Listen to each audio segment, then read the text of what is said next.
السلام علیکم ویورز۔ رواں سال 2023 ایک ایسے سال کے طور پر گزرا ہے جس نے دنیا کو خون، موت اور تباہی کے کئی دردناک رنگ دکھائے۔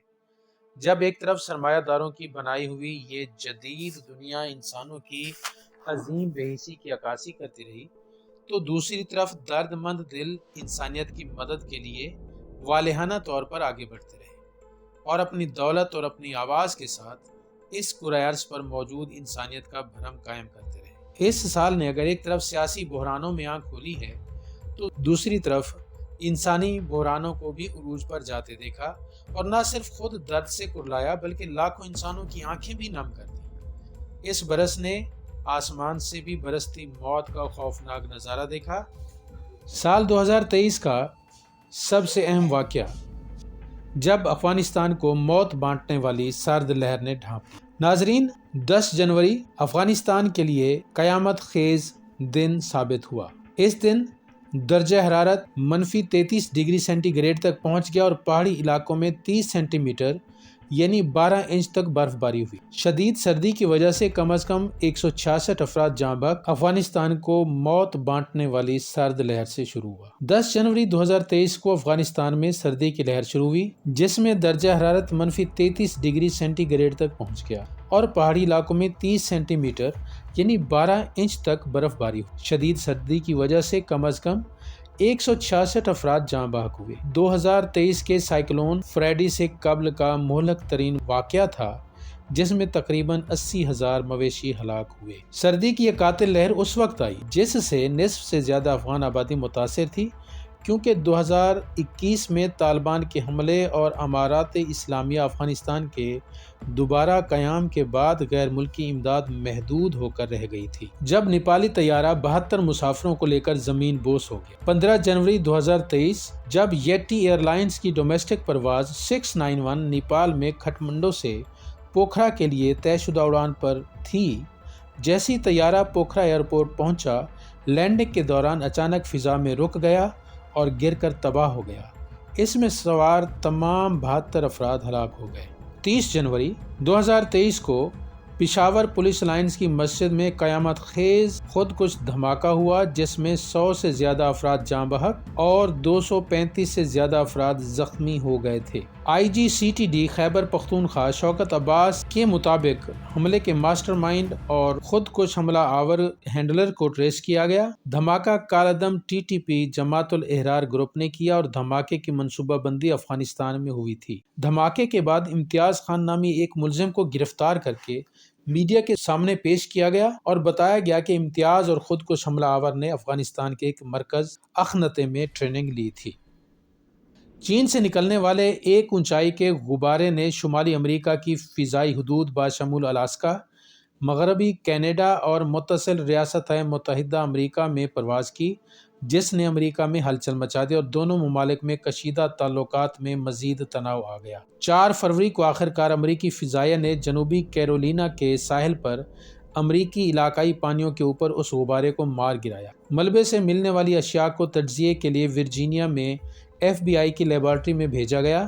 جون میں ملبے کے ابتدائی تجزیے کے بعد امریکی حکام نے بتایا کہ غبارے میں انٹیلی جنس اکٹھا کرنے کا سامان تھا، لیکن ایسا نہیں لگتا کہ اس نے چین کو معلومات واپس بھیجی ہیں۔ امریکی صدر بائیڈن نے کہا، غبارہ 2 ریل کاروں کے مساوی جاسوسی سازو سامان لے جا سکتا تھا، تاہم انہوں نے تسلیم کیا کہ چینی قیادت کو اس غبارے کے بارے میں علم نہیں تھا۔ 5 فروری کو بحر ہند میں بننے والا طوفان فریڈی تاریخ کا طویل ترین اور نہایت طاقتور طوفان بن گیا، جس نے غضبناک ٹراپیکل سائیکلون کی شکل اختیار کی اور جنوبی افریقہ میں 1400 سے زیادہ افراد کو موت کی نیند سلا دیا اور لاتعداد لوگوں کو زخمی کیا، املاک کو بھی وسیع سطح پر نقصان پہنچایا۔ فریڈی نامی یہ ٹراپیکل سائیکلون انتہائی شدید تھا۔ یہ غیر معمولی طور پر طویل اور طاقتور اور مہلک ہو گیا تھا۔ اس نے فروری اور مارچ 2023 میں 5 ہفتوں سے زیادہ عرصے تک جنوبی بحر ہند کو عبور کیا، ماریشس کے شمال مشرق میں تائیوان کے جھنڈے والے بحری جہاز کو غرق کیا، جس میں اس جہاز پر موجود 16 افراد بھی لاپتہ ہوئے۔ ملاوی میں کم از کم 1216 افراد ہلاک ہوئے، موزمبیق میں 198 اور مڈغاسکر میں 17 افراد کی ہلاکت بھی اسی طوفان کی وجہ سے ہوئی۔ اس طوفان سے مجموعی نقصانات کا تخمینہ 655 ملین امریکی ڈالر لگایا گیا۔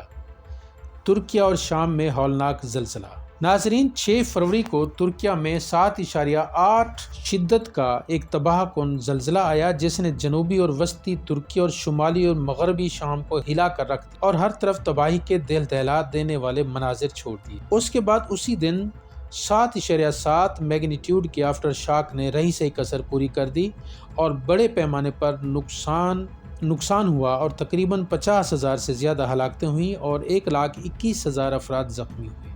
یہ زلزلہ 20 سال سے زائد عرصے میں زلزلے کے شکار ترکی میں آنے والے سب سے زیادہ تباہ کن زلزلوں میں سے ایک تھا۔ 1 مارچ تک 11,000 سے زیادہ اس زلزلے کے آفٹر شاکس آتے رہے۔ یورپ میں 2035 کے بعد نئی پیٹرول اور ڈیزل گاڑیوں کی فروخت پر پابندی عائد کر دی گئی۔ 14 فروری 2023 کو یورپی پارلیمنٹ نے یورپ میں موسمیاتی تبدیلیوں سے نمٹنے اور الیکٹرک گاڑیوں کو فروغ دینے کے لیے 2035 سے یورپی یونین میں نئی پیٹرول اور ڈیزل گاڑیوں کی فروخت پر پابندی کی منظوری دے دی۔ کہ چینی صدارتی انتخابات میں نیشنل پیپلز کانگریس نے متفقہ طور پر شی جن پنگ کو عوامی جمہوریہ چین کا صدر منتخب کر لیا۔ یہ تیسری بار تھا جب شی جن پنگ چین کے صدر منتخب کیے گئے۔ ماضی میں اس کی کوئی مثال نہیں ملتی۔ اس سال چین نے امریکہ اور اس کے اتحادیوں کے مقابل مشرقی ایشیا میں ایک طاقتور ملک کے طور پر بے مثال قیادت کا مظاہرہ کیا اور شمالی ایشیا میں روس کے ساتھ تال میل قائم کر کے مغربی بلاک کے لیے بڑے چیلنج کے طور پر سامنے آیا۔ ایران سعودی تعلقات 2023 کا ایک اور اہم سیاسی واقعہ ہے۔ 10 مارچ 2023 کو چین کی ثالثی میں سعودی عرب اور ایران کے مابین 2016 سے منتقع ہونے والے سفارتی تعلقات کی تجدید ہوئی۔ تہران اور ریاض نے 2 ماہ کے اندر سفارتی تعلقات بحال کرنے اور سفارت خانے دوبارہ کھولنے پر اتفاق کیا اور جون میں ایران نے ریاض میں سفارت خانہ کھول دیا۔ 23 اگست 2023 کو جنوبی ایشیا کا سب سے اہم واقعہ جب بھارت کا چندریان 3 چاند کے جنوبی قطب کے قریب اترنے والا پہلا خلائی جہاز بن گیا۔ اس کے بعد 2 ستمبر کو انڈین اسپیس ریسرچ آرگنائزیشن نے بھارت کا پہلا شمسی مشاہداتی مشن آدتیہ L1 کامیابی کے ساتھ لانچ کیا۔ 17 مارچ 2023 جب روسی صدر پیوٹن کی گرفتاری کا وارنٹ جاری ہوا۔ ناظرین، بین الاقوامی فوجی عدالت نے 17 مارچ کو روس کے صدر ولادیمیر پیوٹن اور بچوں کے حقوق کی روسی کمشنر کی گرفتاری کا وارنٹ جاری کیا۔ یہ اقوام متحدہ کی سلامتی کونسل کے کسی مستقل رکن کے رہنما کے خلاف پہلا وارنٹ گرفتاری تھا۔ یہ وارنٹ یوکرین میں جنگی جرائم، انسانیت کے خلاف جرائم اور نسل کشی کی تحقیقات کے بعد ICC کی جانب سے جاری کیا گیا تھا۔ ان پر الزام تھا کہ روس یوکرین جنگ کے دوران انہوں نے بچوں کی غیر قانونی ملک بدری اور منتقلی کا ارتکاب کیا ہے۔ اس وارنٹ کی وجہ سے ICC کے 123 رکن ممالک میں اگر پیوٹن کوئی قدم رکھتا ہے تو یہ ممالک ان کو حراست میں لینے اور عالمی عدالت میں منتقل کرنے کے پابند ہوں گے۔ 429 افراد نے اجتماعی خودکشی کی۔ یہ 25 اپریل 2023 کا دن تھا جب ایک دل دہلا دینے والی خبر نے دنیا بھر کے لوگوں کو ہلا کر رکھ دیا۔ یہ سب 50 سالہ پال میکنزی نامی پادری کے پیروکار تھے، جسے واقعے کے بعد گرفتار کیا گیا، جنہوں نے اپنے معتقدین کو یقین دلایا تھا کہ 15 اپریل کو دنیا ختم ہو جائے گی اور شیطان 1000 سال تک حکومت کرے گا۔ انہوں نے پیروکاروں کو حکم دیا کہ وہ اپنے آپ کو اور اپنے بچوں کو بھوکا ماریں تاکہ وہ اس تاریخ سے پہلے جنت میں جا سکیں۔ اس واقعے میں زندہ بچ جانے والوں نے ریاست کو چیلنج کیا کہ وہ ثبوت فراہم کرے کہ بچے جنت میں نہیں ہیں۔ 5 مئی وہ دن جب WHO نے کرونا کی ایمرجنسی کے خاتمے کا اعلان کر دیا۔ 3 سال قبل جب دنیا کو چین کے شہر ووہان سے نکلنے والے تباہ کن وائرس کووڈ-19 نے اپنی لپیٹ میں لیا تو اس نے 59 لاکھ لوگوں کی جانیں لیں اور دنیا بھر کی معیشتوں کو تہو بالا کر کے رکھ دیا۔ کرونا وائرس کی عالمگیر وبا وسیع سطح پر لوگوں کے رویوں میں بڑے بدلاؤ کا باعث بھی بنی۔ 25 مئی کا ایک خوشگوار دن تھا جب ورلڈ ہیلتھ آرگنائزیشن نے کووڈ-19 کو عالمی صحت کی ایمرجنسی قرار دینے کا اعلان ختم کر دیا، تاہم اسے وبائی مرض سمجھنا برقرار رکھا گیا۔ مجموعی طور پر اس وبا نے 231 ممالک اور خطوں میں 69 کروڑ 98 لاکھ 3 ہزار افراد کو متاثر کیا۔ 67 کروڑ 11 لاکھ 89 ہزار صحت یاب ہوئے۔ سب سے زیادہ لوگ امریکہ میں 11 لاکھ 99 ہزار 379 افراد کی ہلاکت ہوئی، برازیل میں 7 لاکھ 8 ہزار 237 افراد ہلاک ہوئے اور تیسرے نمبر میں بھارت میں 5 لاکھ 33 ہزار 309 افراد کی ہلاکتیں ہوئی۔ 25 دسمبر 2023 کو ایک بار پھر کووڈ-19 زیر بحث آنا شروع ہو گیا جب یہ خبر وائرل ہوئی کہ 52% سے زیادہ افراد دوبارہ کووڈ-19 سے متاثر ہو رہے ہیں۔ ملکہ کے طور پر چارلس III اور کمیلا کی تاج پوشی کی تقریب منعقد ہوئی۔ چارلس نے 8 ستمبر 2022 کو اپنی والدہ الزبتھ دوم کی موت کے بعد تخت سنبھالا۔ چارلس اور کمیلا کی تاج پوشی 21ویں صدی میں کسی برطانوی بادشاہ کی پہلی اور 1066 میں ولیم دی فاتح کی تاج پوشی کے بعد سے ویسٹ منسٹر ایبے میں منعقد ہونے والی 40ویں تاج پوشی تھی۔ تقریب کے لیے 203 ممالک میں سے تقریباً 2200 مہمانوں کو مدعو کیا گیا تھا، جن میں سربراہان مملکت بھی شامل تھے۔ اس وقت کے پاکستان کے وزیر اعظم میاں شہباز شریف نے بھی اس تقریب میں شرکت کی تھی۔ رجب طیب اردوان تیسری بار ترکیہ کے صدر منتخب ہوئے۔ 28 مئی 2023 کو ترکی کے صدارتی انتخابات کا دوسرا دور منعقد ہوا، جس میں رجب طیب اردوان 52.18% ووٹوں کے ساتھ کمال کلچدار اوغلو کو شکست دے کر تیسری بار صدر منتخب ہو گئے۔ ٹائٹن آبدوز کے واقعے نے دنیا بھر کے لوگوں کو افسردہ کر دیا۔ یہ 18 جون کا دن تھا جب غرق شدہ مشہور تاریخی بحری جہاز ٹائٹینک کے ملبے کو دیکھنے کے لیے جانے والی ایک آبدوز غائب ہو گئی۔ جلد ہی معلوم ہو گیا کہ اوشیانو گیٹ نامی کمپنی کی یہ آبدوز پانیوں کی گہرائیوں میں جا کر پریشر برداشت نہ کر سکی اور پھٹ گئی اور اندر موجود 5 افراد ہلاک ہو گئے۔ یہ افسوسناک واقعہ نیو فاؤنڈ لینڈ، کینیڈا کے ساحل پر شمالی بحر اوقیانوس میں پیش آیا۔ اس آبدوز میں 5 مشہور اور جانی پہچانی شخصیات سوار تھیں۔ ان میں خود اوشیانو گیٹ کے امریکی سربراہ اسٹاکٹن رش بھی شامل تھے۔ ایک ان میں سے گہرے سمندر کے فرانسیسی غوطہ خور پال ہنری نارگولیٹ بھی تھے، جو ٹائٹینک ایکسپرٹ سمجھے جاتے تھے۔ باقی 3 افراد میں سے ایک برطانوی تاجر ہمیش ہارڈنگ، جبکہ 2 پاکستانی برطانوی تاجر شہزادہ داؤد اور ان کا بیٹا سلیمان تھے۔ اس آبدوز کا ملبہ حادثے کے 4 دن بعد ملا تھا۔ یوکرین جنگ کے دوران کرائے کے فوجی ویگنر گروپ کی روس کے خلاف بغاوت۔ 23 جون 2023 کو روسی صدر ولادیمیر پیوٹن کو یوکرین جنگ کے دوران اچانک کرائے کے فوجی ویگنر گروپ کی بغاوت نے اس وقت پریشانی میں مبتلا کر دیا جب اس کے سربراہ یوگینی پریگوژن نے روسی فوج کے ساتھ مسلح تصادم شروع کر دیا اور روسٹو آن ڈان شہر اور ورونیز اوبلاسٹ کے کچھ حصوں پر قبضہ کر لیا۔ تاہم اگلے دن بیلاروسی صدر الیگزینڈر لوکاشینکو کی سالگی میں ہونے والے امن معاہدے کے بعد وہ پیچھے ہٹ گیا۔ وہ بغاوت سے قبل ولادیمیر پیوٹن کا قریبی ساتھی سمجھا جاتا تھا۔ چونکہ پرائیویٹ فوجی کمپنی کے علاوہ وہ ریستورانوں اور کیٹرنگ کمپنیوں کے بھی مالک تھے، اس لیے بعض اوقات انہیں پیوٹن کا شیف بھی کہا جاتا تھا۔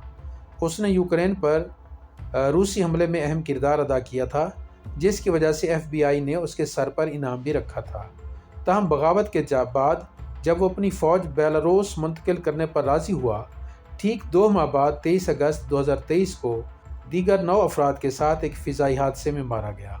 امریکی ذرائع نے دعویٰ کیا تھا کہ جہاز کے اندر بم یا دھماکہ خیز مواد پھٹنے سے طیارہ تباہ ہوا تھا۔ جب وسیع پیمانے پر جنگلات میں آتش زدگی نے یونان کو جہنم بنا دیا۔ 17 جولائی 2023 یونان کے لیے قیامت خیز دن ثابت ہوا جب یونان میں متعدد جنگلات میں آگ لگنا شروع ہو گئی اور پھیلتی ہی چلی گئی، جس کے نتیجے میں کم از کم 28 افراد ہلاک ہوئے اور 75 سے زیادہ افراد زخمی ہوئے۔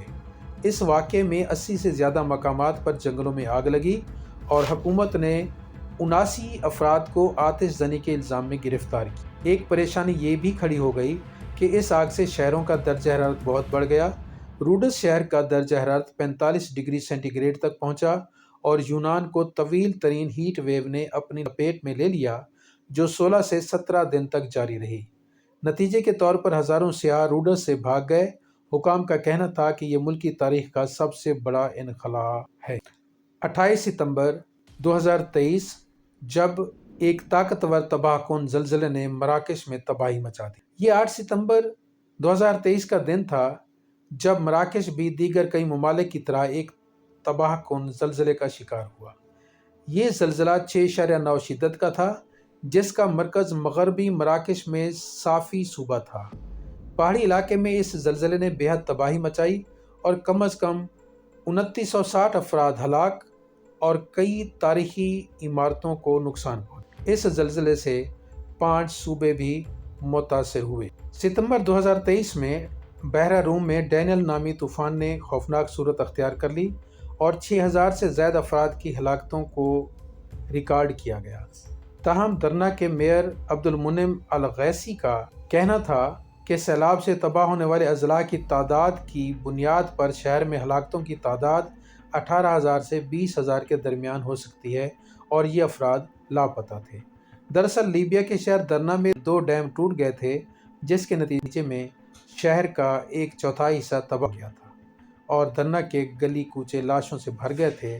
ہر طرف بچوں، بڑوں اور خواتین کی لاشیں ہی نظر آ رہی تھیں۔ 7 اکتوبر 2023 حماس کی مزاحمت کا وہ دن جس نے اسرائیل کیا ساری دنیا کو ہلا کر رکھ دیا۔ جب 7 اکتوبر 2023 کی صبح کا سورج نمودار ہوا اور جنوبی اسرائیل میں لوگ روزمرہ کی سرگرمی میں مصروف تھے اور ایک طرف میوزک کا فیسٹیول چل رہا تھا جس میں ہزاروں اسرائیلی اور غیر ملکی شریک تھے، جب اچانک آسمان سے غباروں پر حماس کے جانباز اترنے لگے اور زمینی راستے سے بے شمار لڑاکا داخل ہوئے اور جنوبی اسرائیل گولیوں کی تڑتڑاہٹ سے گونج اٹھا۔ دوسری طرف غزہ کے اندر سے ہزاروں راکٹ بغیر دم لیے اڑ کر اسرائیل کے اندر گرنے لگے۔ اس حملے نے اسرائیل کو اس بری طرح چونکا دیا کہ اسے سنبھلنے کا موقع بھی نہ مل سکا اور نہ ہی اسے اس حملے کی خبر ہو سکی۔ حماس کے حملہ آوروں نے 1140 اسرائیلیوں کو موت کے گھاٹ اتارا اور 240 اسرائیلیوں کو یرغمال بنا کر غزہ لے گئے، جن میں کئی افراد امریکہ اور دیگر ممالک کے بھی شامل تھے۔ حماس جنگ نے صرف اسرائیل ہی نہیں پوری دنیا کو بری طرح چونکا دیا۔ حماس کے حملہ آوروں کی تیراندازی کے بعد صہیونی فورسز نے غزہ کے نہتے شہریوں پر جو وحشیانہ بمباری کا تاریخی سلسلہ شروع کیا، اس نے انسانی تاریخ میں درندگی کے نئے ریکارڈ قائم کر دیے۔ گزشتہ 78 دنوں میں صہیونی فورسز کی بمباری میں 20,000 سے زائد فلسطینی شہید ہو چکے ہیں، جن میں 70% بچوں اور خواتین کی ہے۔ اقوام متحدہ سمیت پوری دنیا میں غزہ میں اسرائیلی جنگی جرائم کے خلاف آوازیں اٹھ رہی ہیں، لیکن امریکہ نے 2 بار UN سلامتی کونسل میں فوری جنگ بندی کی قرارداد ویٹو کر دی ہے۔ تاہم دونوں طرف سے قیدیوں کے تبادلے کے لیے جنگ میں وقفے کیے گئے ہیں۔ اس جنگ میں یمن کے حوثی بھی کود پڑے اور بحیرہ احمر سے گزرنے والے بحری جہازوں پر حملے شروع کر دیے۔ اسرائیل سے منسلک ایک بحری جہاز کو اغوا کیا گیا۔ مسلسل حملوں کی وجہ سے کئی بڑی کمپنیوں نے راستے بدل لیے اور بحیرہ احمر میں اپنے آپریشنز وقتی طور پر روک دیے۔ 7 اکتوبر 2023 کو افغانستان کے صوبے ہرات میں زلزلوں کا ایک سلسلہ شروع ہوا جس میں 1000 سے زیادہ افراد ہلاک اور تقریباً 2000 زخمی ہوئے۔ ایران اور ترکمانستان میں بھی زلزلے کے جھٹکے محسوس کیے گئے۔ 6 شدت کے 4 زلزلے اور اس کے بعد آفٹر شاکس بھی چلے آئے۔ 1998 کے بعد سے افغانستان میں آنے والا یہ زلزلہ سب سے مہلک متاثر ہوئے۔ 2023 میں آبادی اور عمر کی شرح میں اضافہ۔ واضح رہے کہ 1 جنوری 2023 کو دنیا کی آبادی کا تخمینہ 7.943 بلین افراد لگایا گیا تھا اور 1 جنوری 2024 کو یہ بڑھ کر 8.119 بلین تک پہنچنے کی توقع ہے۔ ایک اندازے کے مطابق 2023 میں 134.3 ملین پیدائشیں اور 60.8 ملین اموات واقع ہوئیں۔ ماہرین کا کہنا ہے کہ اوسط عالمی عمر میں 2022 کے مقابلے میں 0.18 سال کا اضافہ ہوا ہے اور بچوں کی اموات کی شرح میں بھی کمی نوٹ کی گئی ہے۔